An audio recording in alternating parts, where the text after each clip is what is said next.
So I decided to make a video on replacing my thermostat, upgrading a Honeywell line voltage thermostat with an ecobee3 lite.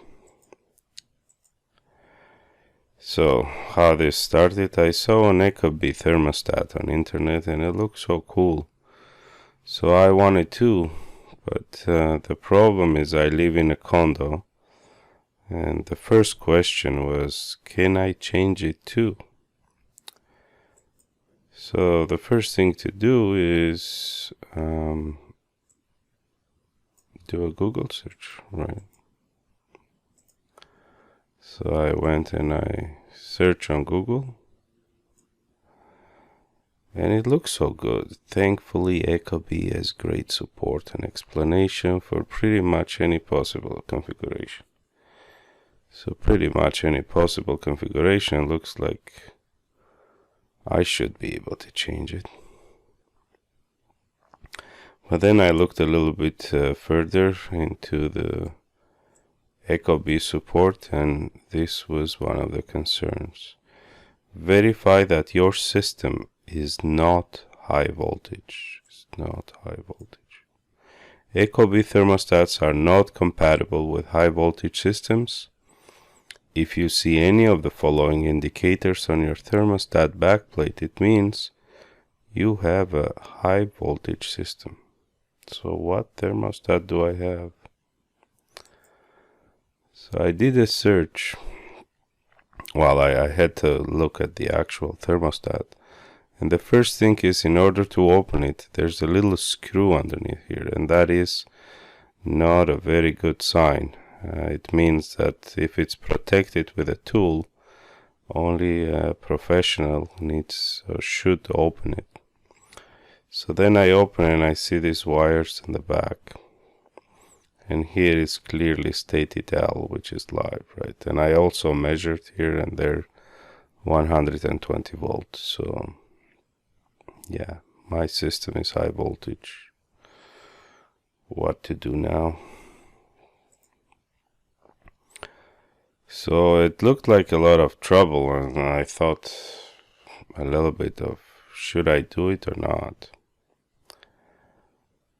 The pros was that it has a very good calendar feature from the videos that I saw. It's remote controlled from the cell phone. It can program the fan separately. And what I found, then also humidity measurements, low voltage interface. So for example, that concern that having 110 right there is not gonna, it's gonna go away.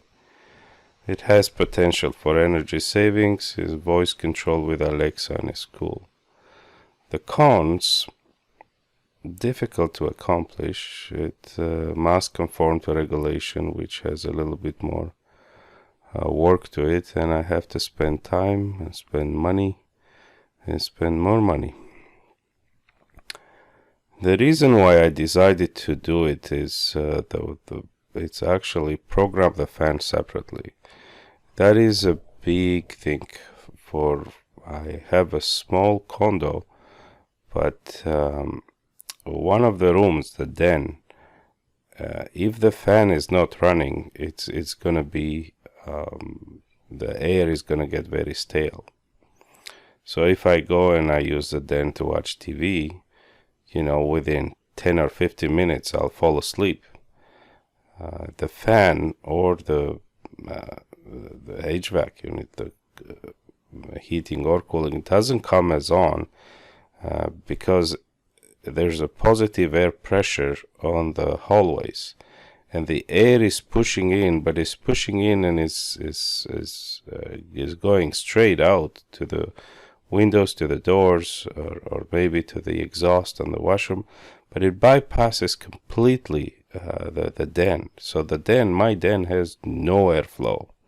So if I want to go and watch a movie, well, I'll fall asleep. So I need to program it that at least I'm able to change the air into my den, so I have somewhat fresh air throughout. and that is my biggest thing that I decided to do it. So first I looked at, open the cover, and I see that the drawing over there, and here it says this is the thermostat that I have. So in order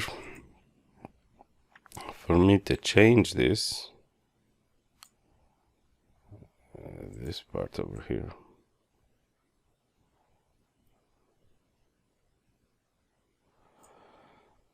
then it means that I have to duplicate the functionality that is doing. And right now, on this black and white and orange and yellow and no, there's no gray, violet, red, blue, brown, there's obviously one on black and the white. It says here is L1 and neutral. So the rest is switching. I have to figure out what they're switching. So I look at the thermostat manual, and pretty much what it is, this is what it's doing. So the L, the live, is going into the Y, and that is the heat. You can see here the L is going into this YA. There's another switch in there, that's cooling. And here I have 3 switches inside my thermostat, which is low speed, medium, and high speed. So once I duplicate this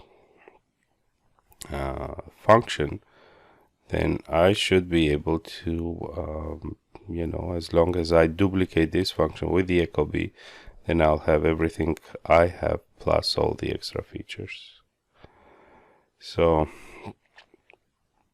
and let's see, what do I need to do? So I have to come up with this 1, 2, 3, 4, 5 switches, and then how do I do that?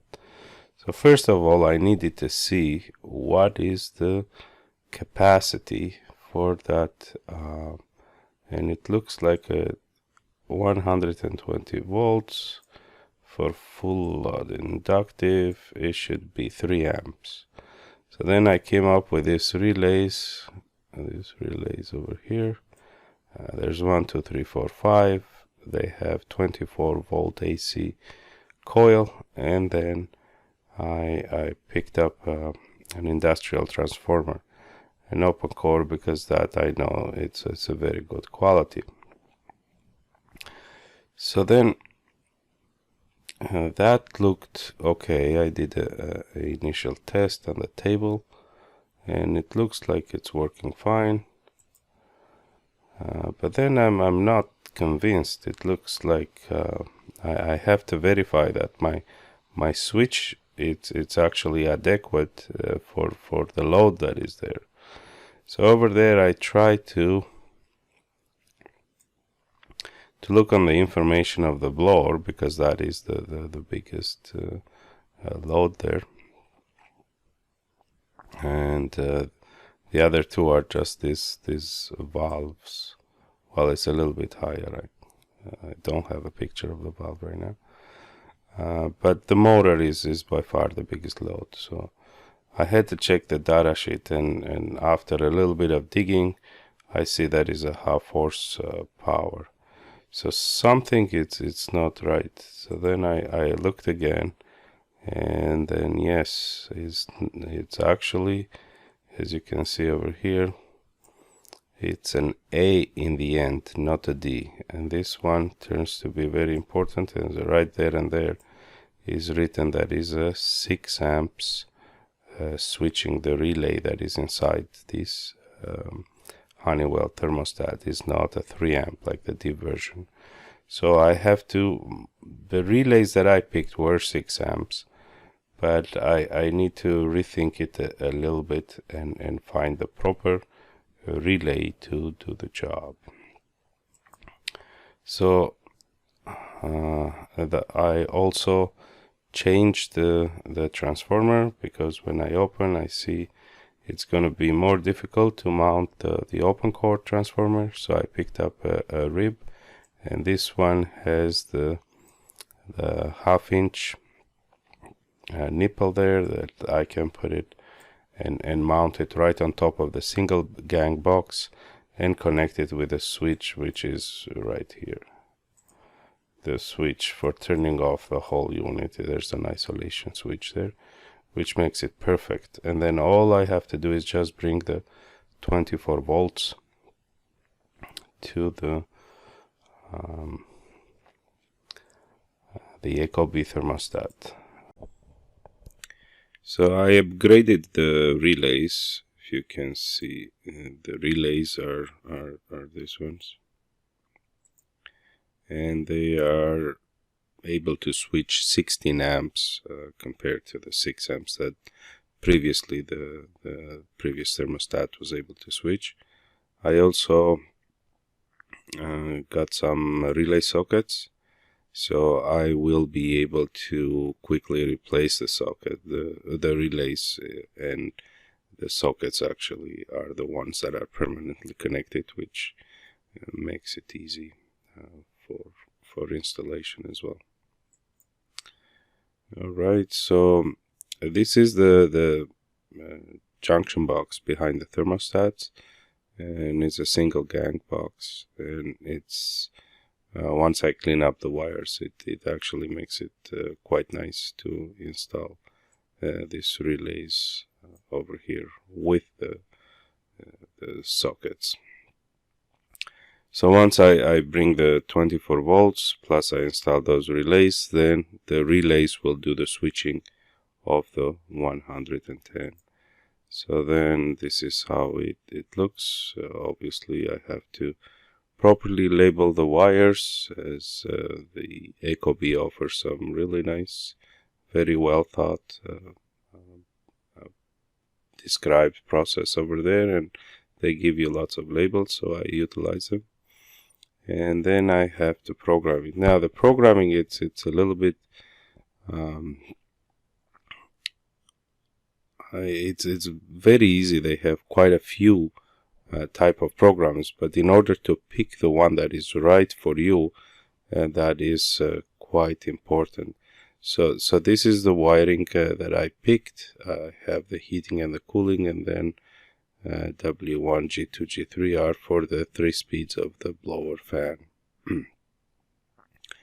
And the part when it says that there's auxiliary heat, that is actually, if we look at the schematic, that is part of it, automatically switching that with some devices that they have, and they have that hardwired. And so if I was going to pick, in this case, in my case, a programming with auxiliary heat, then it would have been the wrong program and the wrong functionality. So that is something that is individual to the actual installation, so everybody needs to check that out. And that's it. Once the programming is done, this is the final product, or the final situation in my place. It looks actually quite cool, and then I can also control the heat at the other end of the home right as soon as I go inside the condo. So that's it. Thank you.